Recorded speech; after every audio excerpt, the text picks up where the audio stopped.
बात करते हैं टिंडल इफेक्ट की। वैसे टिंडल इफेक्ट तो हमने बचपन में पढ़ा ही है, हमने देखा भी है इवन, क्योंकि जब हम कहीं भी जंगलों में जाते हैं हम देखते हैं कि यार जैसे कोई पेड़ है फॉर एग्जांपल, तो जब सूरज की रोशनी पेड़ों से आती है तो हम उसकी रोशनी की जो हम उसकी लाइट के पाथ को हम देख सकते हैं ना।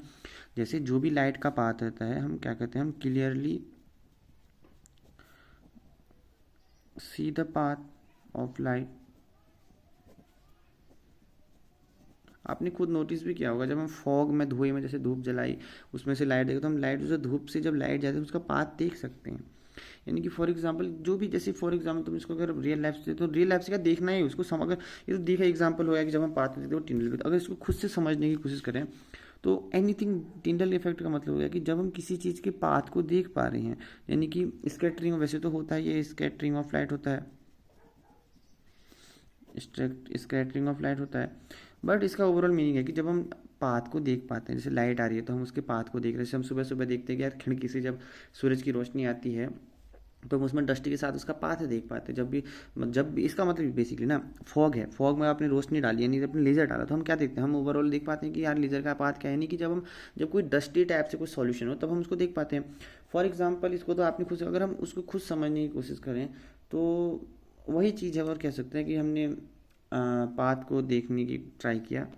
लाइक जैसे आप खुद भी कर सकते हैं, जैसे आपने कमरे में पहले धुआं किया, देन उसके बाद जैसे आपने उसमें टॉर्च वगैरह डाली तो आप देखते हैं कुछ पाथ दिखता है उसका। जैसे जब रेनी सीजन होता है तो फॉग होता है तो हम देख सकते हैं। तो इस प्रकार से जो भी होता है और जो पाथ जाता है ना, जो भी लाइट का पाथ होता है, जैसे ना फॉर एग्जांपल जैसे ये समझ लो जैसे कि जो भी पाथ होता है लाइट का, जैसे आपने फॉग बनाया, फॉग से हमने लेज़र लाइट डाली तो जो पाथ बना उसका, तो वो पाथ जो एक बीम की तरह एक्ट करता है तो हमने उसको टिंडल बीम कह दिया।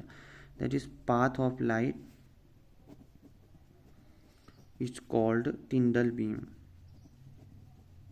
मतलब बीम का मतलब क्या होता है, क्या एक सीधी सी बीम ही तरह, जैसे ये पाथ है उसका, तो ये जो पाथ है तो क्या बीम की तरह तो लग रहा है नहीं, तो वही टिंडल बीम हो गया। जैसे फॉर एग्जांपल कोई भी चीज़ मानो तो टिंडल बीम की तरह हो गया। और हम कुछ और बातें करते हैं टिंडल बीम की, तो कुछ और निकालिए।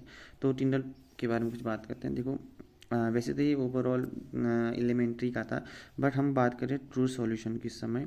तो ट्रू सॉल्यूशन का मतलब होता है कि जब ओवरऑल पूरा डिजॉल्व हो जाए ट्रू सॉल्यूशन। और सोल पार्टिकल का मतलब कोलाइडल सॉल्यूशन है, तो सोल पार्टिकल का मतलब हो गया कि जब कोई सॉलिड जो चीज़ है वो लिक्विड में डिजॉल्व हो रही है तो वो क्या कहलाएगा, सोल पार्टिकल कहलाएगा। सॉलिड का लिक्विड में चेंज होना, जैसे माना आपने सॉलिड कुछ डाला, तो सॉल्यूशन में डाला आपने, लिक्विड में जैसे आपने सॉलिड डाला तो वो जो बनेगा, जो भी सॉल्यूशन बनेगा वो सोल पार्टिकल कहलाएगा। अगर वो सॉलिड आपने इस प्रकार से डाला कि ना वो सॉल्यूशन बन पाए, ना सस्पेंशन, ना पूरी तरह घुल पाया, ना ही घुल पाया, तो उसके बीच का जो मिडल वाला पार्ट है, यानी जो पूरा घुला है और जो एक भी नहीं घुला है, हल्का घुला भी है नहीं भी घुला है, तो वो वाला मिडल पार्ट होता है वो क्या कहलाता है, sol particle. For example like in आपका प्लेयर, फॉर एग्जांपल आप कोई गेम भी खेल रहे हैं तो आपका ऐसा प्लेयर जो बस खाली टीम का हिस्सा है, ना खेल पा रहा है ना कुछ कर पा रहा है। जैसे हम क्रिकेट अभी वर्ल्ड कप जीता तो जो 15 खिलाड़ी थे ना वो खेल पा रहे थे मैदान में, ना वो खेले थे प्ले में नहीं हुए थे, वैसे तो टीम के हिस्सा थे। बट ओवरऑल समझे तो वो जो टॉप 11 में से जो सिर्फ 15 खिलाड़ी में से 11 खिलाड़ी खेले थे, तो उन 11 खिलाड़ी को अगर हम कहें तो वो तो फॉर एग्जांपल जो खेले वो तो खेले सॉल्यूशन। बट वो 15 खिलाड़ी और जो बाकी के कुछ भी नहीं खेले, तो 15 खिलाड़ी वो टीम के होने के बाद ना ही खेले ना ही हो गया, हल्का कभी खेले होंगे, जैसे कभी बाहर खेल लिया, कभी नहीं खेले। तो वही ओवरऑल कहने का मतलब है कि मैं कहना क्या चाहता, मेरे कहने का ओवरऑल मतलब है कि सोल पार्टिकल, ये तो सोल पार्टिकल नहीं होगा, जो जो भी मेरे कहने का मतलब है कि जब भी कोई पार्टिकल ट्रू सॉल्यूशन और सस्पेंशन,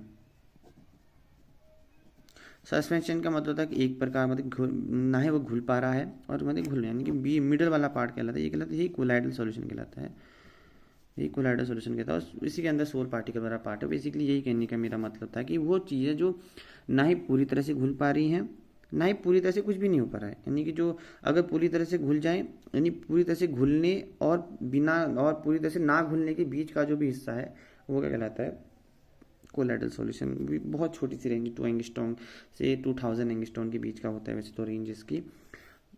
ओवरऑल है, वैसे तो हम जब हम आगे पढ़ेंगे तब उसका है।